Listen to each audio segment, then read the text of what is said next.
Indonesia dan Hindu juga. Materi pertama yaitu sistem sosial kemasyarakatan, yang kedua yaitu pendidikan, kemudian yang ketiga yaitu sistem kalender. Sebelum itu kami akan memperkenalkan diri. Saya Alisa Sajina Amin, absen 11. Saya Indra Ramadini, absen 05. Saya Nurul Sarkia, absen 25. Materi yang pertama yaitu sistem sosial kemasyarakatan yang akan dibawakan oleh Indra. Sistem sosial kemasyarakatan. Pada masa praasal, masyarakat Indonesia membagi peran dan fungsi sosial berdasarkan profesi. Pada lapisan bawah terdapat golongan masyarakat seperti pedagang, petani, perajin, dan buruh. Sementara itu, kepala suku dan pemuka agama termasuk golongan masyarakat yang paling dihormati. Setelah mengenal budaya dan Hindu Buddha, struktur sosial masyarakat Indonesia berubah dan diatur berdasarkan sistem kasta. Sistem kasta diterapkan dengan menggolongkan masyarakat berdasarkan tingkat derajatnya. Dalam sistem ini, setiap orang sudah ditentukan derajatnya. Sistem kasta dalam kepercayaan agama Hindu yaitu 1. Brahmana. Brahmana adalah salah satu kasta tertinggi di dalam agama Hindu. Pengertian Brahmana menurut struktur masyarakat Hindu adalah seorang pendeta yang memiliki sifat kebenaran. Brahmana berperan sebagai penasihat raja dan pendidik agama yang terdiri atas pendeta dan guru agama Hindu. Yang kedua yaitu kesatria. Tugas kesatria dalam melindungi negaranya dari segala macam ancaman yang beresiko membahayakan negara. Kesatria berjanji sesuai dengan peraturan Veda. Veda yaitu kitab suci agama Hindu yang mengatakan bahwa kaum kesatria harus siap dan sigap bersedia melindungi negara dalam keadaan dan situasi apapun, seperti penyelenggara dan penata pemerintahan serta pembela kerajaan seperti raja, pembantu raja, dan tentara. Yang ketiga yaitu Waisya. Kelompok Waisya adalah kelompok yang mendapat tanggung jawab untuk menyelenggarakan kegiatan ekonomi dan bisnis agar terjadi proses distribusi dan redistribusi pendapatan dan penghasilan sehingga kemakmuran masyarakat, negara, dan kemanusiaan tercapai. Contohnya pedagang, perajin, nelayan, dan pelaku seni. Yang keempat yaitu Sudra. Golongan Sudra memiliki tugas sebagai pelayan para petinggi kasta yang terdiri atas pekerja rendah, buruh, budak, dan pembantu. Menurut catatan peninggalan Hindu menyebutkan jika kaum Sudra terbagi ke dalam 4 golongan, yaitu pertama, Wajahelta, seorang hamba yang kehilangan atas kebebasannya. Hal ini disebabkan karena Sudra dalam kategori ini menjadi seorang tawanan perang. Yang kedua yaitu Grehaja, seorang hamba dari kaum Sudra yang kehilangan kebebasannya akibat kelahirannya. Yang ketiga yaitu Bhaktadasa, yaitu seorang Sudra yang menghamba menjadi budak karena menurut makan pada seseorang. 4. Yaitu Dandadasa, yaitu seorang Sudra yang menghamba dan menjadi budak kaum lain berasal dari kasta atas.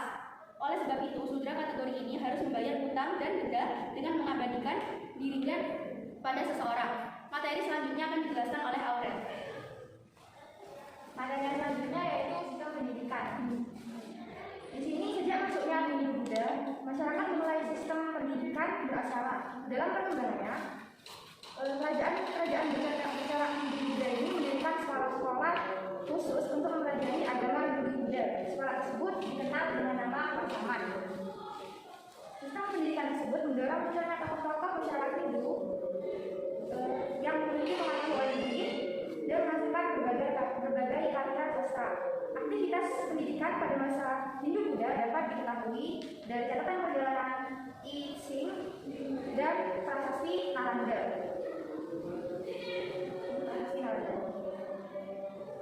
Berdasarkan kedua bukti tersebut, terdapat aktivitas pendidikan di Kerajaan Sriwijaya yang merupakan kerajaan pertama di Indonesia memberikan perhatian pada pendidikan agama Buddha.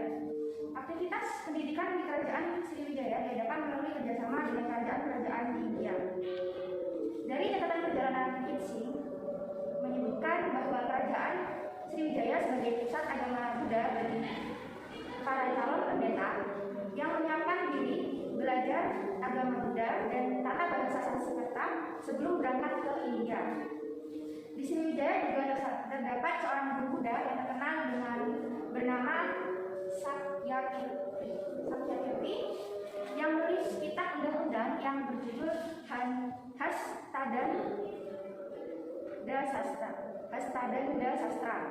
Prasasti Nalanda yang beberapa tahun 9 Masehi mengungkapkan bahwa Raja Balaputradewa meminta kepada Raja Dewa Kaladewa agar memberikan sebidang tanah untuk pembangunan asrama bagi para pelajar Sriwijaya.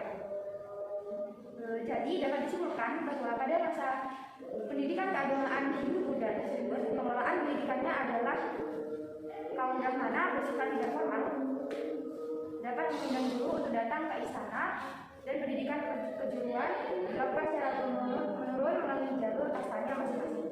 Kemudian materi selanjutnya yaitu akan dibawakan oleh Ari. Materi selanjutnya sistem kalender. Masyarakat praksana memiliki keterampilan dalam bidang astronomi, yaitu melihat rasi bintang tertentu untuk menentukan arah mata angin, budaya, dan waktu yang tepat untuk melakukan aktivitas pertanian.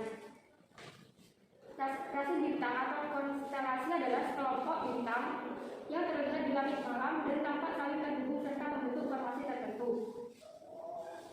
Pada zaman dahulu, formasi bintang itu digunakan manusia sebagai penunjuk arah ketika malam hari, khususnya mereka yang melakukan pelayaran. Banyak manusia yang mengamati bintang tertentu yang paling terang diantaranya bintang lain. Bintang-bintang dengan cahaya yang paling terang menjadi patokan dan dihubungkan ke bintang lainnya. Terdapat 4 rasi bintang yang digunakan sebagai penunjuk arah. Yang pertama, biduk atau Ursa Mayor menunjukkan arah utara.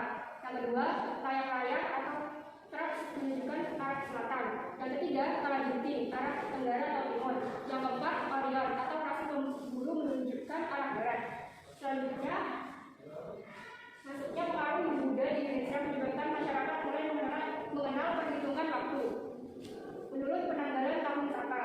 Dalam kalender Saka, 1 tahun terdiri atas 96 hari. Selisih tahun Saka dan tahun Masehi adalah 78 tahun. Kalender Saka berasal dari India yang menghubungkan antara penanggalan matahari dan bulan atau dikenal Syamsiah Qamariyah. Kalender ini dimulai pada tahun 78 Masehi. Umumnya digunakan oleh masyarakat Indonesia bagian barat sebelum masuknya ajaran Islam di Nusantara Utara.